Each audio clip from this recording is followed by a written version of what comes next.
خانم ها آقایان، خوشحالم که امروز اول صبح اگر داریم برنامه تلویزیون آیتین رو تماشا میکنین، ساعت 7:15 هست فکر میکنم حدوداً، دارین برنامه ما رو نگاه میکنین و بی نهایت از این بابت خوشحالم، چون حتما صبح پر انرژی رو شروع خواهیم کرد با تمام انرژی که برنامه ما داره و صحبت های من داره و ترانه های من میگین داره.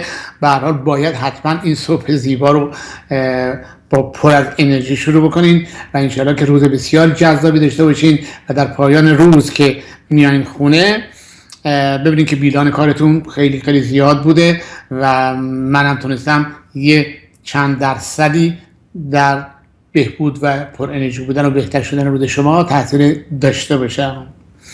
قربونتون برم. من همونطور که علیرضا عزیز امروز باز در خدمتتون هستیم و چقدر خوشحالم که برنامه رو با علیرضا شروع میکنیم، چون علیرضا از مدت‌ها پیش که با هم دوست بودیم همه برنامه ها رو میدونه و ترانه ها رو میشناسه و همه رو به موقع پخش میکنه و الان باهاش صحبت کردم قبل از برنامه که الو سلام. بله گوش خدمتتون باشه. سلام گوش خدمتتون باشه. بعد قرار شد که علیرضا جونم جمیل جون خیلی متشکرم از لطفت که زنگ زدی اول صبح و چقدر جالبه و حالا برنامه رو تازه شروع کردی. قربونت برم عزیزم، مرسی از تلفنت. روز و روزگار به تو خوش باشه و بقیه هموطنان عزیزم. واقعا سورپرایزم کردی. صبح خیلی خوشحال شدم چهره ماه تو دیدم. قربونت برم عزیزم. انشالله خوب و خوش و سلامت باشی. مرسی عزیزم، مرسی. قربونت برم عزیزم، خیلی ممنون. مرسی. خدا حافظ. خدا حافظ عزیزم. منم همینطور. بله علیرضا خیلی گفتم که علاوه بر اینکه کارگردانی و صداوردی همه کارا رو میکنه، بعضی وقتا که خودش همزمان هم برنامه پخش میکنه، یعنی کار چندین نفر خودش تنهایی انجام میده. ازش خواستم که اگر بخواد میتونه تمام این برنامه ها رو بذاره توی یوتیوب که کردیتش هم به اسم خودش تموم میشه، خیلی خوبه و فکر کنم از فردا علیرضا جون اینا رو میذاره توی یوتیوب و دیگه شما هم میتونید تمام این برنامه ها رو که اگر خواستین توی یوتیوب تماشا بکنین. فکر کنم یه حدود 40 تایی باشه که مثلا صدای تلویزیونم ببندم که به تلفنم نمیتونم جواب بدم، ببخشین عزیز دلم، بذار من صداشم ببندم. خب آدم حضور که چند نفر تعداد بسیار بسیار بسیار بسیار شاید حدود 2000 نفری به من با وایبر و فیسبوک و اون یکی که تلگرام تماس گرفتن که من متاسفانه نتونستم برای به همه اون جواب بدم. این 2000 تا خیلی 2000 تا یه دقیقه بخوام یه نمیدونم 10 ثانیه بخوام برای اون بگم سلام عزیزم ممنونم، سلام عزیزم ممنونم، سلام عزیزم ممنونم، خیلی طول میکشه. برای سری برای بعضیاشون فقط یه دونه عکس میفرستادم و اینجا آقای احسان و خانومشون هم که این عکسای منو برداشتن فتوشاپ کردن، چقدر زیبا و خوبه که حالا من اینا رو میتونم برای دوستان عزیزی که برای من وایبر فرستادن حتما اونا رو بفرستم و اونم تماشا کنم. چند نفرم خواسته بودن که اسمشون رو از تو برنامه بگم که من اینا رو نگاه کردم، ولی خب همون موقع قلم دستم نبود که یادداشت بکنم. اینه که فقط چون خانم مریم از عراق، خانم مریم زینالی خیلی خیلی خواسته بود که اسمشو برم. تعداد زیادی سحر خانم با من تماس گرفتند و اظهار علاقه کردن. اینا بهشون بگم سحر خانمای عزیز، من حدود 33-4 سال پیش ترانه زیبایی به نام سحر دختر نازم ساختم برای خانم مهستی عزیز که خدا رحمتشون کنه، زندگی مهستی، که این آهنگ بسیار بسیار زیباست، سحر دختر نازم، که این آهنگ رو آقای کاظم رضازان و اسفندیار منفردزاده تنظیم کردن و خیلی خیلی زیباست و شما میتونید این رو تو یوتیوب تماشا بکنین. این شعر و آهنگش مال خود من هست که در اون زمان برای چون رابطه من و مهستی به قدری دوستانه و عمیق و صمیمانه بود که حدی نداشت. بسیار بسیار با هم دوستای خیلی خوبی بودیم و این آهنگ سحر دختر نازم اون موقع براشون ساختم. برای تمام سحرهای عزیزم، شما قبلا من آهنگ شما رو ساختم، البته دختر زیبای بسیار بسیار زیبای خانم مهستی هم سحر نام داشت که این آهنگ رو من به اون دلیل کردم. حالا بعدا بهش میرسیم که وقتی که راجع خاطراتم دارم میگم که وارد کاباره شدم و دیگه در کاباره برنامه اجرا میکردم و آهنگ میساختم و این چیزا راجعش صحبت میکنیم. خب عرضم بودید که یه چیزی دیگه که دیشب داشتم تلویزیون تماشا می‌کردم، تلویزیون آمریکایی، ببینید حالا مثلا میگن تو ایران مردم کلیه‌شون رو میفروشن فلان، ببینید این چقدر رقتبار هست که یه پدر به خاطر اینکه $80,000 برسه به پسرش و خانومش، میاد میره خودشو بیمه عمر میکنه. $80,000 یعنی قسطش هم انقدر کم بوده که نمیتونه بده، $80,000 فقط بیمه کرده و بعد میاد خودشو میکشه. منتها چون خودکشی باعث نمیشه که شما بتونین از بیمه پول بگیرین، اگر شما خودکشی کنین بیمه به شما پول نمیده واسه در مورد بیمه عمرتون. و این پدری که عاشق خانومش بوده و عاشق پسرش بوده و وضع مالیشون خیلی خیلی بد بوده، فکر میکنه که اگر $80,000 بیمه عمر خودشو بکنه و بعد خودشو بکشه، میتونه این پول رو به خانومش و پسرش برسونه. بعد میاد چیکار میکنه؟ موقعی که میخواد خودشو به اصطلاح با تیر بزنه، یه دونه بادکنک، چند تا بادکنک یا اون بالون که میگیم، اینو میبنده به هفتیره که وقتی که خودشو میکشه این باد این هفتی رو ببره اون طرفتر بندازه که معلوم نباشه که این خودشو کشته، یعنی بگن که این از چند قدمی خودشو کشته. بعدم که بادکنک باد میشن و میرن. وقتی که اینو میان جستجو میکنن برای یه قتلش، میرن هفتی رو نگاه میکنن، نه هفتی رو اونجا افتاده ولی یه چیزی بهش بسته شده. شک میکنن، میرن دفترش رو باز میکنن، میرن یک هفته قبل از اینکه این خودشو بکشه، خودشو بیمه عمر $80,000 میکنه. بعد میان خلاصه بررسی میکنن، نه این خودش رو کشته. میبینین خودشو میکشه به خاطر $80,000 بس به خانمش و بچه‌اش، به خاطر که عاشق اونا بوده و وضع مالیشون خراب بوده.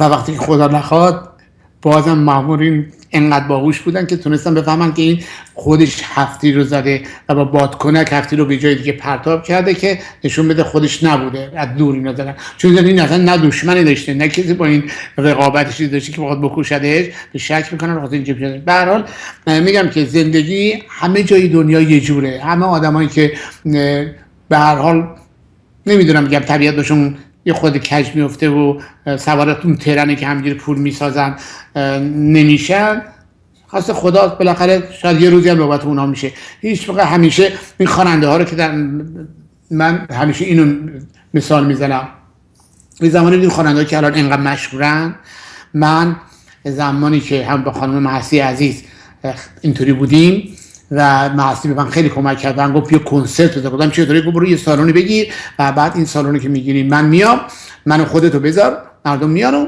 میشه کنسرت گذار. و من این کارو کردم و شدم کنسرت گذار. هم اولین کنسرتی که گذاشتم $7,000 گیرم اومد و شاید $10,000 یادم نیست. اون سالونم با من خیلی رابطهش خوب شد و نه آقا من دیگه همه خواننده ها رو دعوت میکردم میومدن اونجا و کنسرت میذاشتیم.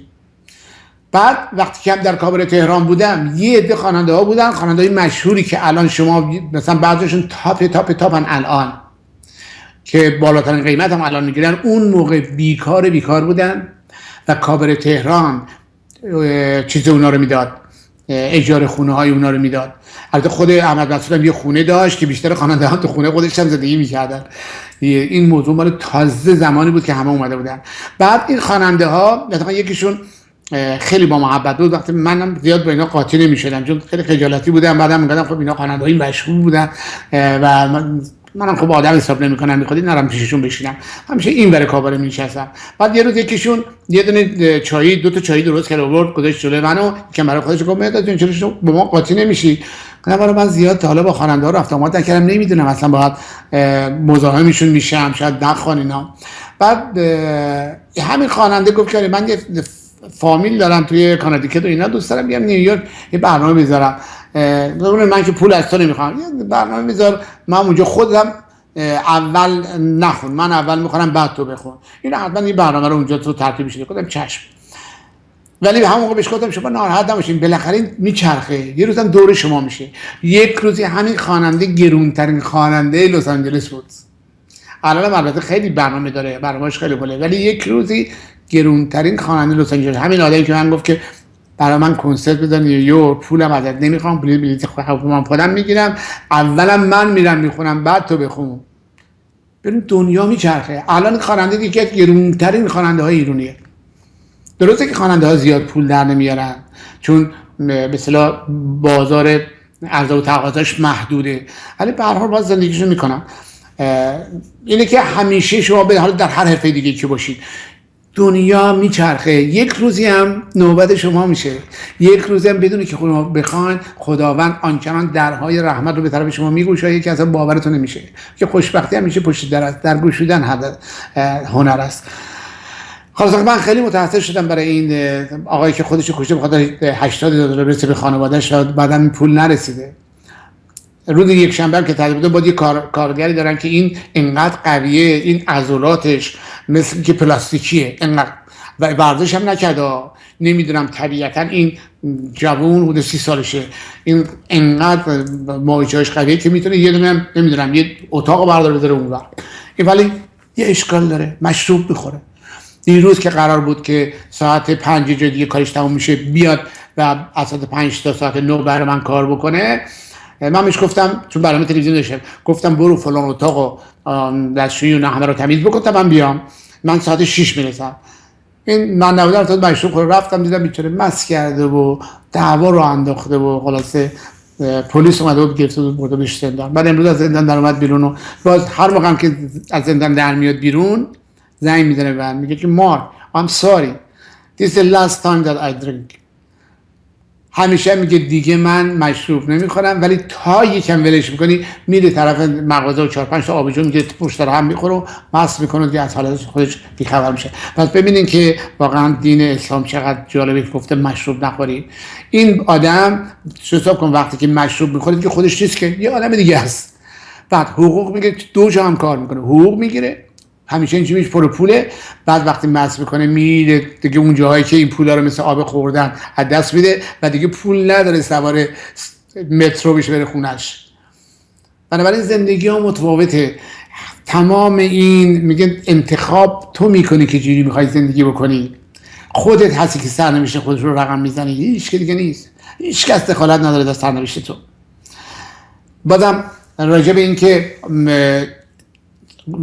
خدمتتون عرض کنم که چی شد که من این برنامه رو دارم اجرا میکنم. این با اصرار دوست بسیار گرانقدر حمید شبخیزه که از حدود 40 و چندین سال پیش همدیگه رو میشناختیم و ایشون وقتی من خواننده شدم و دید خیلی براش تعجب انگیز بود و بعد گفت که دلم میخواد مردم با شخصیت دیگه ای تو آشنا بشن. و وقتی من اینو شروع کردم گفتم چقدر خوبه که بتونم یک تاثیر مثبت در اجتماع بذارم. و باور کنین از این 2000 تایی که فقط امروز 2000 تا اومده توی همین تمام این تلفن ایرانه، یعنی صفر همینجوری مرتب میاد. اینا تمام چیزایی است که وایبرایی است که اومده، یعنی تمام تلگرامایی که اومده، بیشتر اینا گفتن که آقای مهرداد ما خوشحالیم که شما اومدین و این حرفا رو زدین و زندگی ما رو عوض کردین و تاثیر مثبت رو زندگی ما گذاشتین. باور کنید که 80%شون بدون استثناء همین حرفا رو میزنن که شما اومدین و زندگی ما رو. ببین بعضی اینا رو جواب دادن، بعضی همینجوری ادامه داره. میبینید همین اینا اومده مرتب. ببینید بیشتر از فکر کنم 2000 تا. البته من 2000 تا رو همه رو نمیتونم آنن جواب بدم، ولی وقتی که برم ایران اونجا وقت بیشتری دارم، یا وقتی که تلویزیون رو دیگه برنامه‌شون داشته باشم وقت بیشتری هست، میتونم به همه شما جواب بدم. و اونایی که راجع به جنسیت فرزند پرسیدن، چون باید وقت کامل باشه براشون توضیح بدم، اونا رو حتما تو ایران یعنی یه ماه و نیم دیگه جواب خواهم داد. به هر حال خیلی خوشحالم که این برنامه اگرچه ناچیزه و ناقابل و با همکاری دوست گرانقدرم علیرضای عزیز زحمت میکشه و این برنامه رو براتون پخش میکنیم، ولی همین که این برنامه به شما انرژی میده، زندگی شما رو میتونه عوض کنه و زندگی بهتری داشته باشید، خوشبخت‌تر باشید، بچه‌های بهتری بتونید تربیت بکنید و به مرور زمان اجتماعمون هم عوض خواهد شد. و همینم که بازم داریم ترانه بشنویم و برگردیم بعد راجع به توسکام صحبت بکنم و بریم سراغ داستان خودمون. مرسی.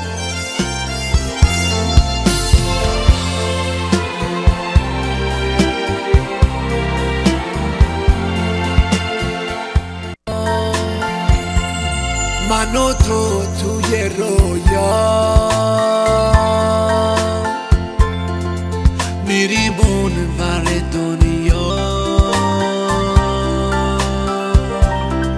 با شور و عشق و رویا چه زیبا فریبا تو یک غروب دریا. تو ای مهربون به پیشم بمون، دیوونم کن دیوونه.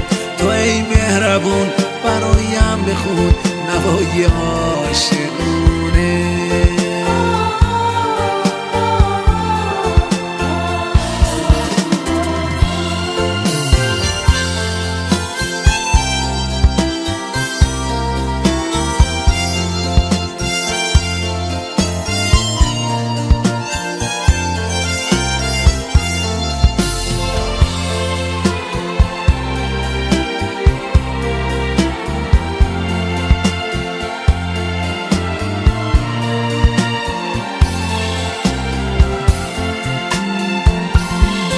قشنگ و عاشقونه توی رویا میمونه، یه آهنگ شبونه چقدر زیبا میخونه. که این دنیا قشنگه نباشی رنج رنجه. بمون با من عزیزم رو پاهات گل میریزم. بمون با من عزیزم رو پاهات گل میریزم.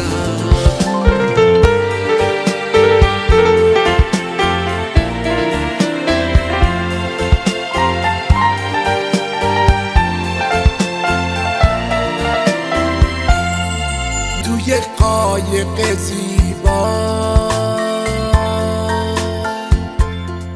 من و تو توی رویا.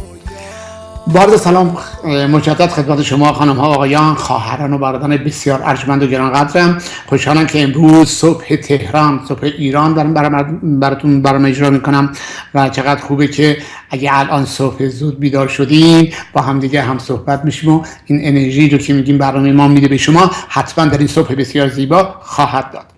یادم باشه که تو فیسبوک دیدم سرژیک عزیز، این خواننده بسیار بسیار خوب و مردمی و دوست داشتنی که آهنگ مادر خونده با 40 تا خواهر با 20 تا برادر با این مادر بسیار عزیزمون. چقدر این سرژیک واقعا خواننده با شخصیت، مهربون و دوست داشتنیه و من چقدر اون آهنگ مادرش رو دوست دارم. قرار الان توی اروپا است. علیرضا جون ان شاءالله که در اونجا بهش خوش بگذره و موفق باشه. اروپایی‌ها هم که حالا باید خوشحال باشن که سرژیک در اروپا هست و حتما شهرهای مختلف هم خواهد رفت و برنامه‌های مختلفی هم خواهد گذاشت.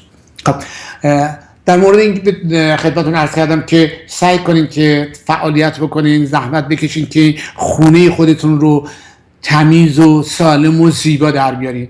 هیچ خرجی نداره. گفتم اگر شما بخواید جلوی در حیاتتون رو که این گرد و خاکا بلند نشه و آشغال نریزن و اینا، چون وقتی سیمان میشه ببینید چقدر زیبا میشه. وقتی که گرد و خاکه یعنی میدون جنگه، وقتی که سیمان میشه میشه بهشت روی زمین.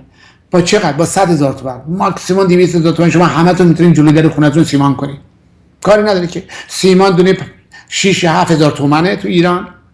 10 تا سیمان بخرین میتونین به ازای هر سیمانی 3 برابر باید شن بریزین. شن و ماسه هم بگیرین و این سیمان هم بریزین. میتونین یک کوهی از سیمان درست بکنین، هیچ کاری هم نداره. بگیرین و خودتون بدارین و بعد با چوب هم روش اینجوری میسابین، صاف میکنین، یا اینکه یکی هم 2 نفرم میارین بهتون کمک میکنه. بعد ما میبینین که در خونتون چقدر زیبا میشه، چقدر تمیز میشه. دیگه گرد و خاک وجود نداره، آشغال دیگه نمیریزن.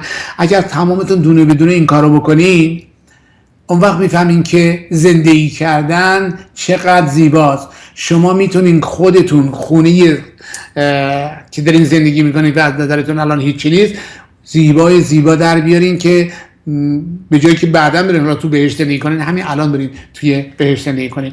برای خیلی خوشحالم که اهالی توسکا باز به من خیلی پیام دادن که تشکر رو که یادآوری کردن که خودشون به زیبایی و تمیز بودن شهرشون کمک بکنن و همینطوری بچه هم دارن اونجا کار میکنن که این مجموعه زیبای تجاری که کنار دریا، اون دریای زیبا، اون ساحل، این آب، من این چند وقت پیش که اونجا بودم آب موج نداشت. شما کف دریا رو میدیدی و این آب شیرینه، مثل آب اینجا تلخ و شور نیست که وقتی سرت میره زیر آب در میاری بیرون حالت بد بشه.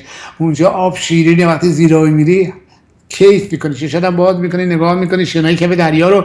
واقعا زیبایی به نهایت وجود داره و مردم هم میان استفاده میکنن و متاسفانه میبینم تخم میشکنن اونجا ریختن، مثلا یه انبوه زیادی از پوست تخم اونجا ریخته که مجبورن کارگرایی که اونجا کار میکنن تمیز کنن. خودشون میتونن این کار رو انجام بدن یا خودشون میبینن جو سطح آشغال هم کنار گذاشتن، این توی پلاستیکی بریزن آشغالشون رو، پوست هندونه ها رو، آشغالی که اونجا میریزن بریزن تو پلاستیک، بریزن تو سطح خاک رو و خودشون تمیز کنن. ببینن چقدر لذت میبرن. اگر من میگم که همیشه کارهایی که خوبه بیشتر لذت داره از کارهایی که بده. یعنی شما وقتی مشروب میخوری یه لذتی میبری، حالا اگر نخوری بیشتر از اون لذت میبری. سیگار میکشی یه لذتی میبری، اگر سیگار نکشی 10 برابر اون لذت میبری. به ازامی که بدنت هم سالمه، عمرت هم بیشتره، جوان‌تر هم میمونی، پر انرژی‌تر هم میمونی. بنابراین وقتی شما مؤدبین خیلی بیشتر از این هست که نامؤدب باشین. اگه یک شهروند خوبی نباشی و آشغال رو بریز تو خیابون رو بگی ولش کن، بعدا هر کی که میخواد تمیز کنه. اگر خودتون تمیز بکنین و ببینید چقدر خودتون لذت میبرین. و یه نفر که در آشغال میریزه شما خود ناراحت میشین و میریزش تذکر حتما میدین که شهر رو تمیز بکنین. بنابراین ازتون خواهش میکنم هر جا که هستید، بخصوص افراد توسکا، چون دلم میخواد این شهر زیبا یکی از به اصطلاح منحصر به فرد ترین شهری باشه که در ایران وجود داره، به خاطر اینکه تمام اون خصوصیات و ویژگی های یک شهر خوب جهانی رو داره.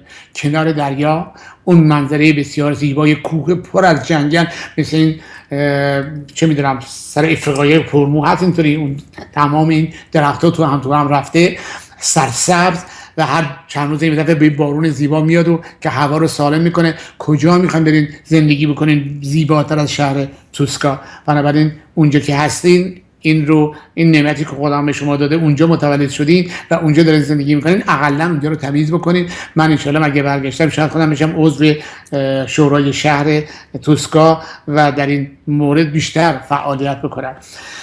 خب حالا میریم سراغ این بیوگرافی که گفتم مورد پسند شما قرار گرفته و من گفتم که چون از خانواده بسیار بسیار فقیری بودم، اصولا فقر هیچ عیبی نداره.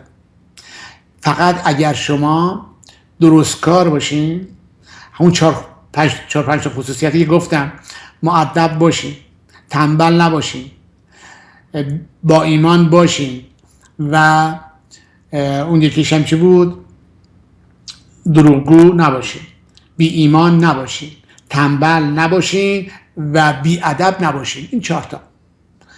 اگر این 4 تا خصوصیت در شما وجود نداشته باشه، شما همه جا در قلب همه کس جا میگیرین و همه شما رو دوست خواهند داشت و در وقتی که همه شما رو دوست خواهند داشت، بنابراین در کاراتون موفق میشین. اگر تاجرین حتما تو تجارتتون موفق بشین، اگه معلمین توی معلمی بودنتون موفق بشین، کارمند بانکین تو کارمند بانک بودنتون موفق بشین، هر شغلی که دارین. اگر صاحب سوپر هستین، همه اهالی شما رو دوست دارن، میان از شما خرید میکنن. اگر نمیدونم بنا هستین، همه میان سراغ شما براشون کار بکنین. اینه که اگر این 4 تا خصوصیت که میگم در شما وجود نداشته، یعنی بی ایمانی، بی ادبی، دروغگویی و تنبلی، اینا در شما وجود نداشته باشه، هیچ فرق نمیکنه که شما فقیر باشین یا پولدار. شما عزیز و دوست داشتنی هستین برای همه مردم. خب ترانه میشنویم کوتاه و برمیگردیم. خاطرات شیرین جوانی. موج دریا تویی، ماه همه شبها تویی، ماه همه شبها تویی. طور جون تینا دل نکن، دست منو امشب هی ول نکن. چشتو خمارو افسون نکن، دل منو امشب هی خون نکن. تینا که میرقصه همه دلا میلرزه، برام چشمای نازش یک دنیا میارده، یک دنیا میارده. تینا توی عشقم، با تو توی بهشتم، این جمله رو 100 بار رو دیوارا نوشتم، رو دیوارا نوشتم.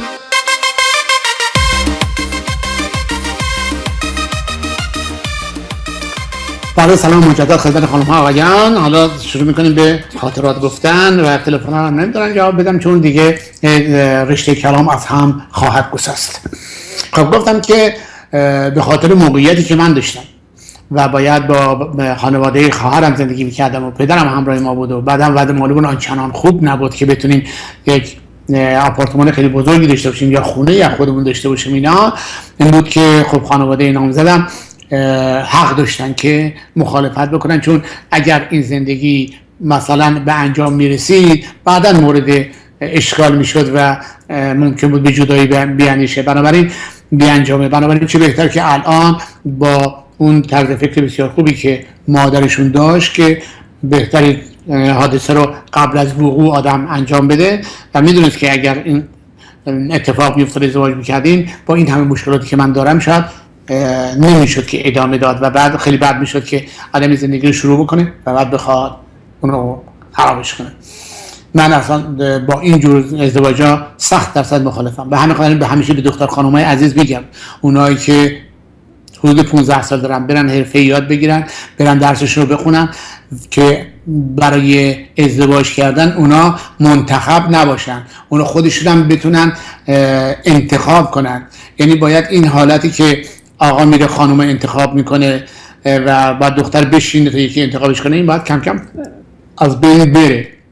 باید به طریقی انجام بشه که هر دو طرف همدیگه رو انتخاب بکنن و دختر در شرایطی قرار بگیره، یعنی کارش و شغلش و شخصیتش و تحصیلاتش انقدر بالا بره که خودش بتونه هر کی رو دلش میخواد انتخاب کنه یا اگر دلش میخواد انتخاب نکنه، مجبور نباشه که به خاطر یه لقمه نونی که تو خونه پدر مادرش میخوره دست به ازدواج بزنه که بعداً با دو تا بچه هم مجبور بشه بعدش برگرده.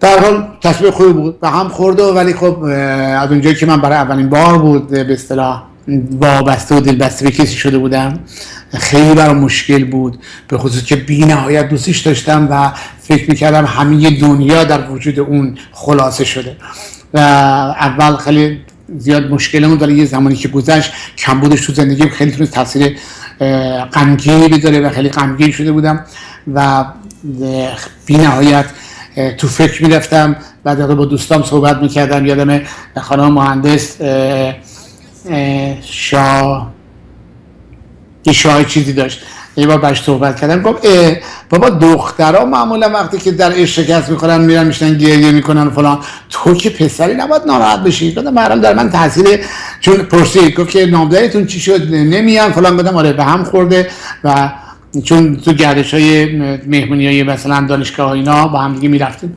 به هر حال گذشت و چندین سال گذشت و من با دیگه کسی دیگه نتونست جامونو بگیره. البته دوست عزیزی داشتم شعله که توی یکی همکلاسی داشت به نام بهشت عزیز، بهشت رو با من آشنا کرد و با بهشت دوست شدیم و چندین سال قبل از که بیام امریکا با بهشت دوست بودیم و دوستی خیلی خوبی هم با هم دیگه داشتیم و خانوادتا رفت آمد میکردیم و خیلی خوب بود تا اینکه بالاخره تونستم این چند سال رو بگذارم و درسم رو تموم بکنم و بعد انقلاب شد و بعدم دیگه تابستون 1358 من فارغ التحصیل شدم از دانشگاه علم و صنعت، رشته مهندسی رو گرفتم و بورس تحصیلی هم گرفتم برای امریکا برای گرفتن فوق لیسانس الکترونیک در دانشگاه پلی‌تکنیک نیویورک. در این زمانی که شیرین عزیز نامزد من بود و انقدر دوستش داشتم، یه دونه عکس نامزده بود خیلی جالب بود، من این رو کشیدم، عین همین عکس از این بزرگتر کشیدم و موقعی که می‌خواستم بیام امریکا بردم دادم به مامانش، گفتم آره من دارم میرم امریکا و این عکسم کشیده بودم، حالا دیگه تو خونه من که جایی نداره، اینم تقدیم به شما. دیگه اومدم امریکا و البته خیلی غمگین بود اون زمان و چون میدونی وقتی که آدم به یه چیزی وابسته میشه میگه امید من نمیدانی که دل بستن چه آسان است و دل کندن چه محنت بار. این وابستگی زیاد سخت نیست، آدم به یکی وابسته میشه ولی وقتی میخواد اون وابستگی رو ببره خیلی مشکله. پرمی گوش میکنیم و برمیگردیم. اگه صد بهار و پاییز واسه تو گریه کنم نمیتونم که تو و عشق تو از یاد ببره.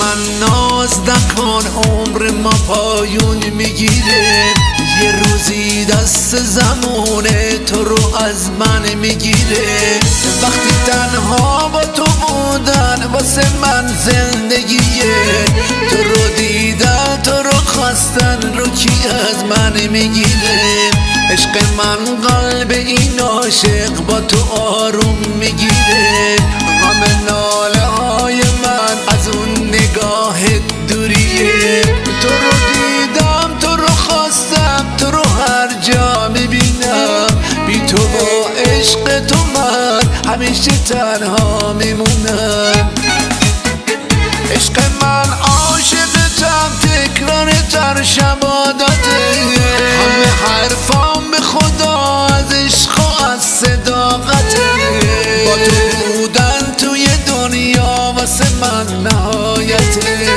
عشق من بی کسی جوشم با تو پایون میگیره همه رگهام از حرارت نگات خون میگیره با تو بودن توی دنیا واسه من نهایته تو گمون کردی بری خاطره هاتم میبینه روزای رفته برام رنگ سیاهی میگیره هرگز از بهار و پاییز واسه تو گریه کنم نمیتونم که تو و عشق تو از یاد ببرم عشق من عاشقتم تا که چشم بارونیه همه ناله های من از اون نگاه دوریه با تو بودن توی دنیا واسه من نهایته عشق من عاشقتم تکرار تر شبادته همه حرفام به خدا از عشق و از صداقته با تو بودن توی دنیا واسه من نهایته تو گمون کردی بری خاطره هاتم میمیره روزای رفته برام رنگ سیاهی میگیره آره به هر حال نامداری که به هم خورد و اینا ولی چون به من گفتن که ممکنه حالا درس تمام بشه و اینا من وقتی که درسم تمام میشه باز قبل از اینکه این اتفاق بیفته چند بار تلاش کردم چون همیشه من وقتی که یه چیزی نمیشه میگم خب درسته که خواست خدا بوده که نشه اما باید من یه تلاشی بکنم که بعدا خودمو به اصطلاح سرزنش نکنم بگم اگر یه مقدار دیگه تلاش کرده بودی حتما میشد این بود که باز چند بار تماس گرفتم با شیرین و یادم یک شعر عاشقانه هم براش نوشتم که بعد توی استودیو مسائل جان کی پیانو هم داشتیم با پیانو زدم و خوندم براش فرستادم که اون دیگه رفت و اشکم براش یه رویا شده اون دیگه رفت و عشقم براش یه دریا شده اشکم براش یه دریا شده اون که همه امیدم در او خلاصه میشد دوری او برایم رنج زمانه میشد حالا دیدی ای دل که همش ریا بود اون همه حرفا که چو کیمیا بود نمیدونم شاید کار خدا بود حالا اینو من تو استودیو پیانو زدم و خوندم و ضبط کردم و بعد براش بردم بیشترم ولی مثل که اصلا گوش نداده بود چون نه جواب داد که اقلا چه خوب خوندی چه بد خوندی و این فوق العاده از این بابت من ناراحت میشدم که اصلا دیگه آنچنان از یادشون رفتم که باور نکرده بود بعد برام یه روزی زنگ زدم با مامانش صحبت کردم سلام تعریف کردم گفت اتفاقا خوب کاری زنگ زدی ما هفته پیش می‌خواستیم بهتون زنگ بزنیم و دیگه فرصت نشد چون خیلی سرمون گرفتار بود آره عزیزم شیرینم ازدواج کرد گفتم چی؟ گفت آره شیرین ازدواج کرد و گفتم من قرار نبود حالا واسه درسش تموم بشه گفت نه دیگه یکی پیدا شد و دیگه خیلی اصرار کردن و بعدن چون ایشون هم تنها بود ازدواج کرد و دیگه رفت خونه بخت دیگه منم براش آرزوی خوشبختی کردم ولی همینجوری تلفن تو دستم خوش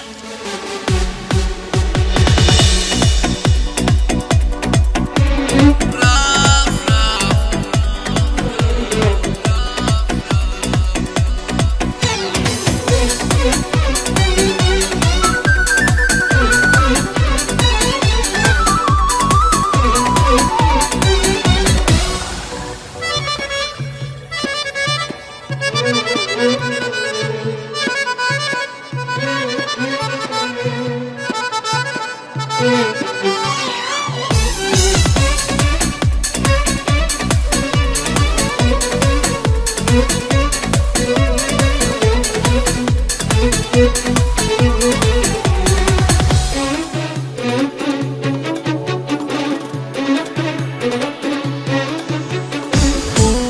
دیگه رفت و عشقم براش یه دریا شده، اون دیگه رفت و مهرش برام یه رویا شده، اون که همه امیدم در اون خلاصه میشد، دوری اون برایم رنج زمان میشد.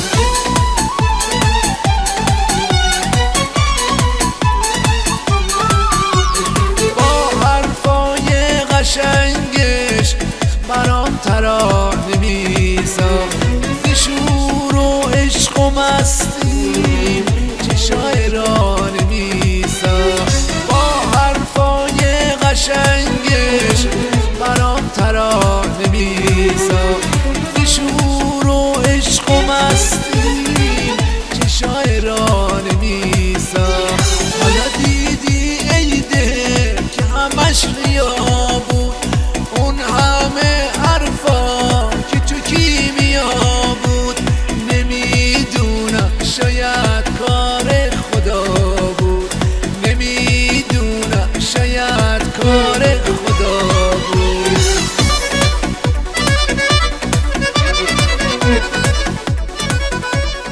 بله به هر حال گذشت و برای من باور نکردنی بود که این اتفاق افتاد و اصلا فکر نمی‌کردم خب حالا بالاخره زمان میگذره و ایشون درسش تموم میشه، منم درسم تموم میشه، بعد مالیمون خوب میشه دیگه، بچهای خواهرم هم بزرگ میشن و دیگه زندگی به فرم دیگه خواهد بود، اما متاسفانه نشد و چون این یه ضربه به من زده بود این حرکت و اینا، همینجوری در خاطرم موند و یادمه که یه عکسی داشتیم که برای نامزدیم بود و من اینو بزرگ کرده بودم و توی اتاقم همیشه این بود و دوستان عزیز، خواننده های عزیزم که می اومدن میپرسیدن که این عکس کیه و بعد مثلا داستانو میگفتم و یه اتفاقا یادمه که یه شب هایده عزیز، یاد هایده خونمون بود با کامی پسرش، بعد گفت این کیه؟ گفتم آره این قبلا نامزدم بود و به این طریق وقتی این شعر رو گفتم، گفت این چقدر قشنگه که گل با خزان عشقم رنگ عزا گرفته،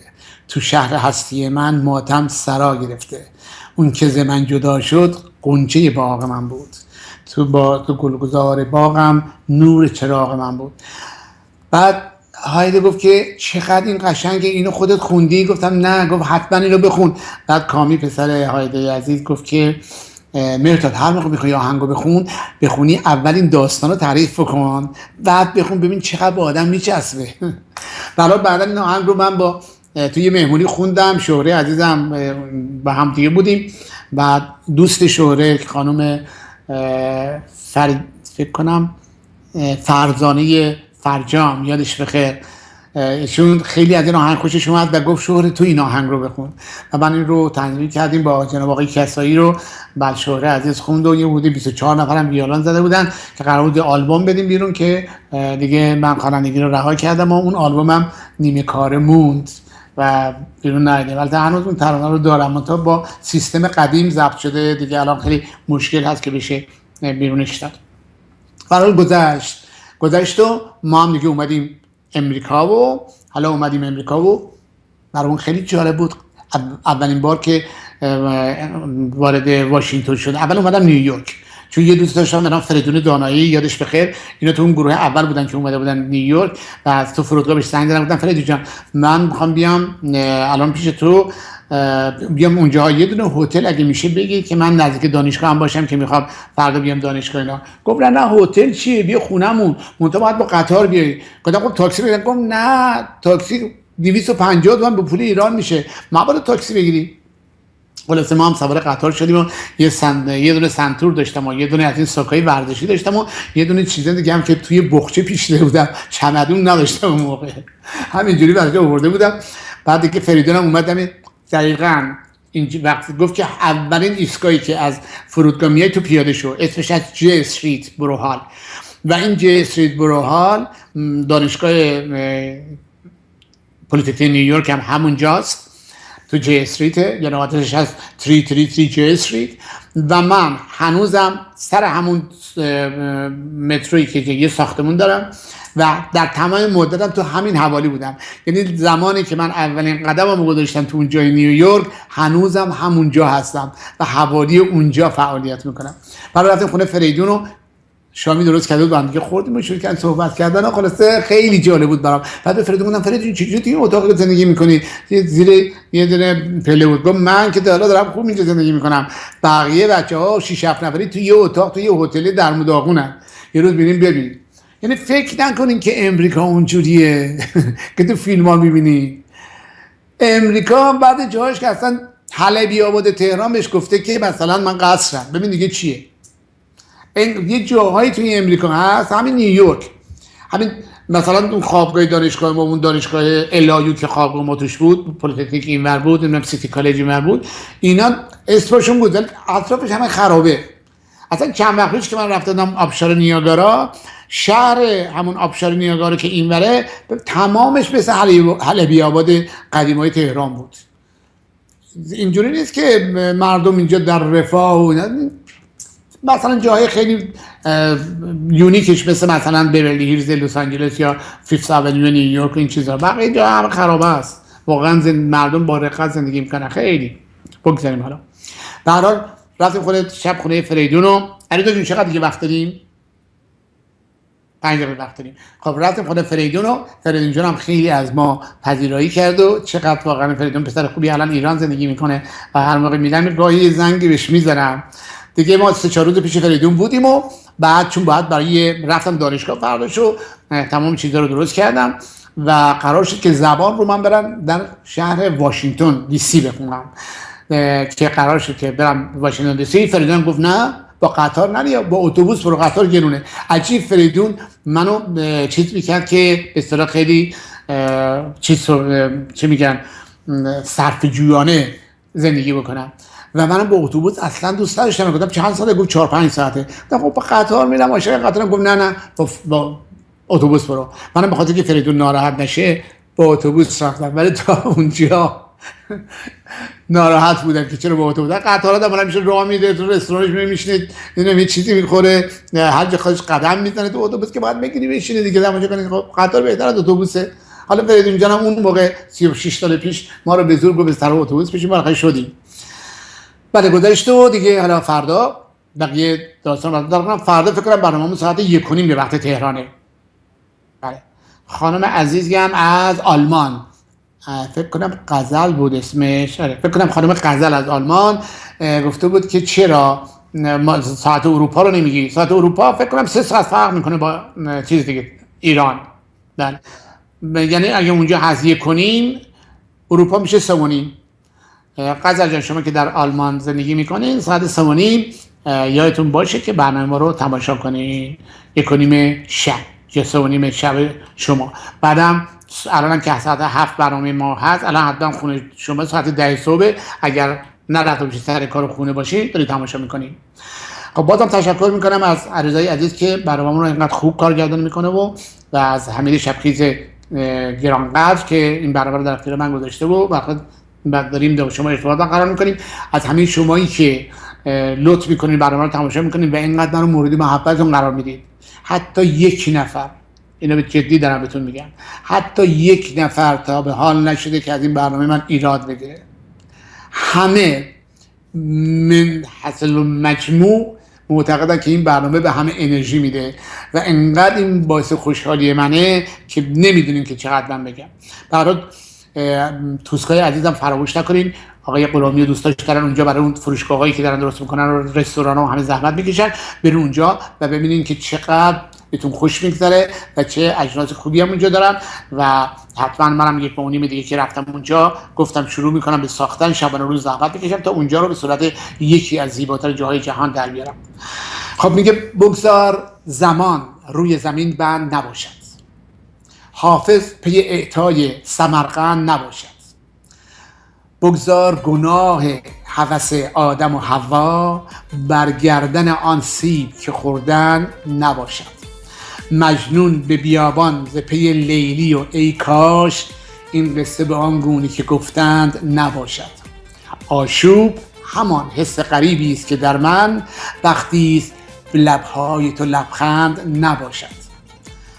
وقتی که قرار است کنار تو نباشم بگذار که سنگی روی سنگ دگر بند نباشد. با تشکر فراوان از شما، روزگار به شما خوش. خداحافظ تا فردا ساعت 1:30 بعد 1:30 صبح به وقت تهران. مرسی.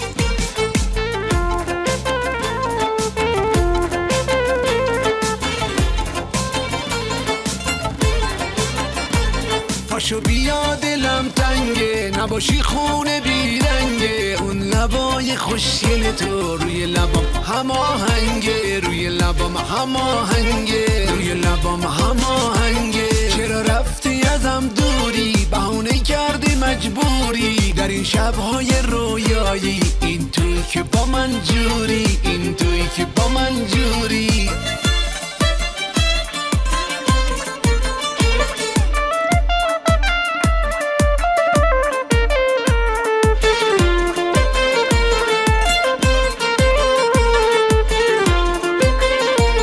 اگه تو باشی پیشم دیوونه میشم، عاشقت میشم بیشتر از پیشم، جونم فدای جونت، دلمو میبری خوشگل خوب و محشری، نیلوفری فدای چشمونه.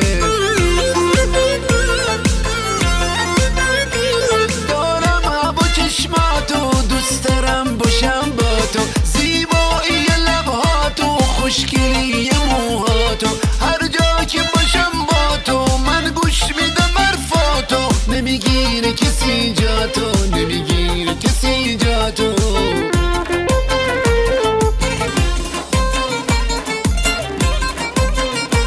اگه تو باشی پیشم دیوونه میشم، عاشقت میشم بیشتر از پیشم، جونم فدای جونت، دلمو میبری خوشگل خوب و محشری، نیلوفری فدای چشمونه.